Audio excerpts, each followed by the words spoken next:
Bonjour à tous, je fais cette vidéo qui interrompt ponctuellement mes vacances pour vous parler de cette 13e nouvelle lune qui a vraiment beaucoup d'importance. C'est pour ça que je vraiment souhaitais faire une vidéo là-dessus. 13e nouvelle lune qui a lieu dans le signe du Capricorne où elle se trouve en exil, en conjonction donc avec le soleil et avec Pallas Athéna.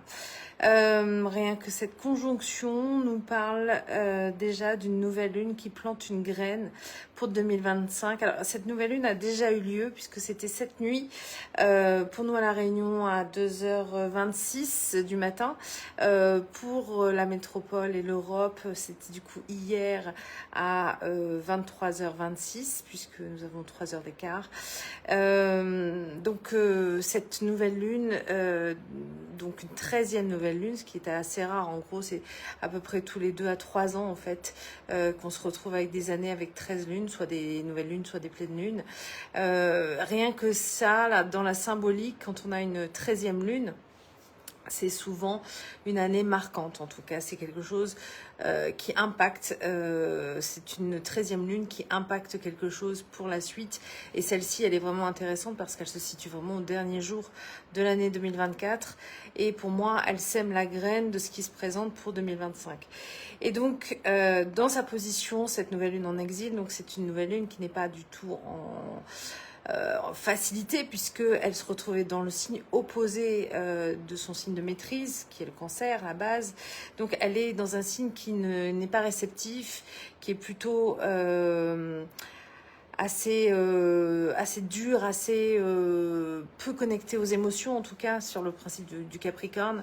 Peu réceptif à tout ce qui peut être émotionnel, intuitif, en tout cas une partie en tout cas, et c'est vrai que la conjonction avec Pallas Athéna, c'est un astéroïde qui parle en fait de faire la guerre, puisque Pallas Athéna est une guerrière. Elle est issue de la tête de Zeus dans sa naissance, Pallas, enfin Athéna, et on dit qu'elle a l'intelligence acerbe de qu'on appelle la métisse, puisqu'en fait elle est née donc de la tête de son père qui avait ingéré Métis, qui était donc porteuse de Pallas Athéna pour la petite histoire mythologique. Et donc Pallas Athéna naît de l'ouverture de la tête de son père, toute déjà adulte, prête à combattre. Et on dit que Pallas Athéna, dans son énergie, elle combat, mais elle combat les causes pour la paix en fait. Elle combat pas à la mode martienne, qui est vraiment la provocation, la guerre, pour pouvoir prendre l'autorité. Pallas Athéna a souvent l'objectif de guerroyer avec l'idée de ramener la paix, bien sûr. Et là, la conjonction qu'elle a avec cette nouvelle lune est quand même assez particulière dans ce signe du Capricorne, puisqu'elle fait la guerre pour amener la paix, justement, pour une certaine droiture aussi, puisque le principe du Capricorne, c'est un signe qui nous amène de la droiture, qui amène une certaine austérité aussi, par contre, mais qui, en tout cas, demande une légitimité, qui demande aussi à régler ce qui ne va pas, à mettre en œuvre les lois justes, pas les lois humaines, hein, mais les lois universelles, les lois pour que l'homme puisse aussi peut-être s'accomplir, en tout cas dans son destin. Donc cette nouvelle lune, elle est vraiment dans cette énergie, je dirais très finalement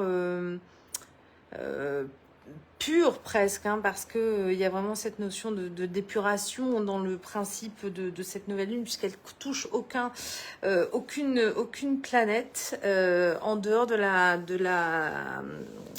lune noire vraie. Alors, ça veut dire qu'il n'y a aucune communication entre cette nouvelle lune et toutes les autres planètes. Et c'est assez particulier d'ailleurs dans les aspects. Ça veut dire que donc elle est presque vide de course, en fait, ce qu'on appelle une lune vide de course, c'est-à-dire qu'elle touche aucune autre planète et qu'il n'y a pas de dialogue en soi. Mais c'est pas parce qu'elle ne le souhaite pas, c'est parce que donc dans son carré, le seul qu'elle fait avec la lune noire vraie qui se situe en balance, il y a vraiment une notion d'aller justement chercher ce qui ne fonctionne pas dans la relation à l'amour, aux autres, dans les relations globales de notre fonctionnement peut-être aussi sociétal, dans notre fonctionnement personnel aussi. Donc il y a la volonté d'une certaine manière d'aller faire émerger les ombres de ce qui ne fonctionne pas dans nos relations avec nous-mêmes et avec les autres, dans notre manière d'aimer les autres, dans notre manière de nous comporter globalement en fait, vis-à-vis de nous-mêmes et vis-à-vis des autres. Donc il y a vraiment dans cette nouvelle lune quelque chose d'essentiel dans le nom, avec la notion d'essence en fait, parce que il y a une volonté de retrouver une pureté cachée, puisque dans le principe des lunes noires, on ne peut pas y accéder avec la conscience, mais il y a une volonté en tout cas de faire émerger quelque chose qui peut aller dans le sens de la pureté, à travers évidemment ce qui est difficile, puisque les lunes noires, nous ne l'oublions pas, restent des zones d'ombre, de tension, de complexité, pardon, d'endroits où en tout cas on dit que c'est une zone cramée, une lune noire, donc quelque part c'est tout ce qui ne fonctionne pas sur notre plan sociétal, qui doit possiblement en tout cas réémerger grâce à cette graine plantée avec cette nouvelle lune. Au niveau de l'astrologie lunaire, on se retrouve dans la demeure 22 et je vais vous lire parce que je trouve c'était assez parlant ce que j'ai écrit quand je fais mon livre là-dessus, vous savez, sur l'astrologie lunaire, donc en transit. Voilà ce que j'ai écrit. C'est peut-être un moment important de passage, d'épreuve de transformation profonde qui implique une mort spirituelle et ou une résurrection. C'est un moment de lucidité profonde et de clairvoyance tant sur les personnes que les événements qui nous entourent. Ce peut être également un moment décisif lié à la famille ou à un membre ayant un rôle important ou dominant, ayant un rôle important ou dominant décide de partir au sens propre comme au sens figuré, c'est-à-dire un décès. Donc c'est une période, vous voyez, de transformation extrêmement profonde. Et donc cette nouvelle lune se situe dans cette demeure 22 qui nous parle de cette transition et de ce moment justement de modification possible. Mais certainement, encore une fois, par la serpe, en coupant des choses, en allant chercher aussi, bien sûr, ce qui ne fonctionne pas pour le mettre en lumière et pour ensuite le transformer. Sachant qu'on est bien sûr toujours aussi dans un contexte assez complexe, puisque le maître de cette nouvelle lune, reste Saturne, et que Saturne est toujours dans son T carré avec Jupiter et avec Mercure. Donc cette difficulté à parler, à exprimer les choses pour avoir encore une fois quelque chose qui à la fois peut être entendable, peut être intelligible, peut être compréhensible, peut ramener aussi aux lois universelles, puisque Saturne est toujours en Poisson, et avec la volonté quelque part de redresser quelque chose qui ne fonctionne pas au niveau du cosmos, tout simplement. En tout cas, dans nos valeurs, peut-être dans notre manière de penser, dans notre manière d'être et de transmettre. Donc, il y a vraiment cet aspect de tension qui est toujours présent aussi dans le cadre de cette nouvelle lune. Et dernier aspect, c'est forcément dont on va encore reparler, puisque là, il va être exact, je crois, le 3 janvier. Et c'est donc la deuxième fois qu'on va l'affronter, avant avril, où il y en a une troisième. C'est l'opposition toujours de Pluton et de Mars. Pluton toujours en Verseau, Mars en Lion, où on va à nouveau se reconfronter à cette opposition marquante d'un Pluton Verseau qui veut que nous allions vers quelque chose qui nous libère, qui nous transforme, bien sûr aussi. Et ce Mars en opposition, qui lui est toujours dans cette volonté de pouvoir et d'action et de guerre, puisque les deux, de toute manière, sont toujours en lien avec la transformation, la destruction.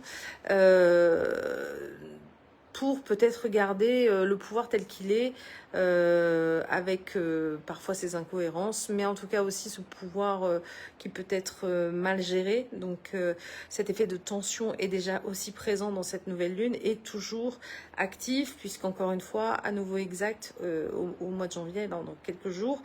Et on le retrouvera, parce que là, c'est à cause, enfin, c'est du fait que Mars soit rétrograde on retrouve cet aspect qui était déjà présent et donc au mois de novembre, et qu'on va retrouver donc en avril, puisque à nouveau, quand Mars reviendra en direct, on aura une troisième fois cette opposition qui se manifestera, certainement d'ailleurs pour faire un bilan de ce qui se sera passé. Donc on verra ça sûrement au moment du printemps, pour voir comment les choses évoluent à ce moment-là. Voilà. Donc c'est très important là, je pense, ce qui se passe avec cette 13e lune, pour commencer à comprendre ce qui va aussi se manifester sur 2025. Je vous l'ai jamais caché. Pour moi, 2025, c'est l'année des confrontations, de quelque chose qui va se durcir. Ça va être probablement assez tendu pour nous tous, au niveau peut-être personnel, au niveau sociétal, au niveau mondial probablement. Mais je pense que c'est sûrement en tout cas une transition nécessaire pour que la suite puisse s'exprimer et se mettre en œuvre aussi. Donc on va aller au fond des choses probablement sur cette année-là.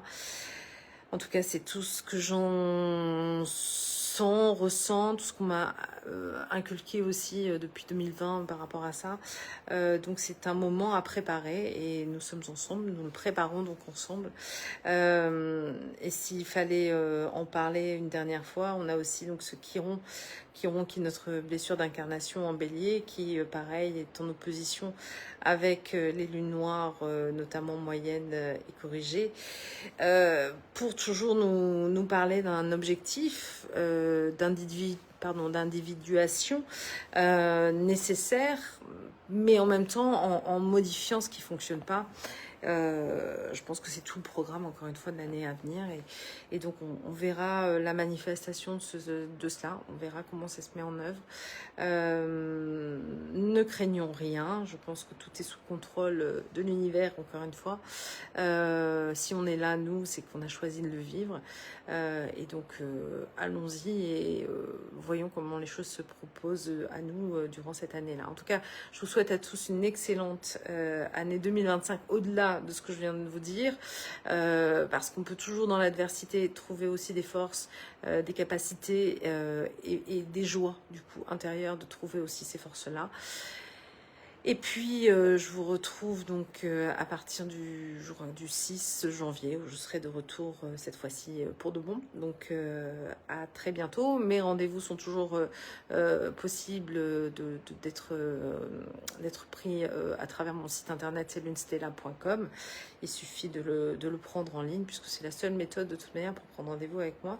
Et puis, si vous avez des bonnes résolutions à partir du 1er janvier, à partir de demain, de vous mettre à comprendre comment fonctionne tout ça.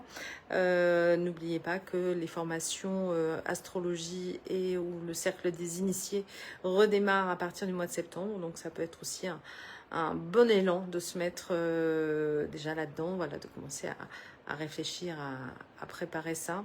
Donc, vous pouvez tout à fait vous inscrire aussi sur mon site internet là-dessus. Je vous souhaite encore une fois à tous une très bonne année, malgré encore une fois ces informations-là. Mais encore une fois, je pense que il vaut mieux toujours préparer les choses et être prêt.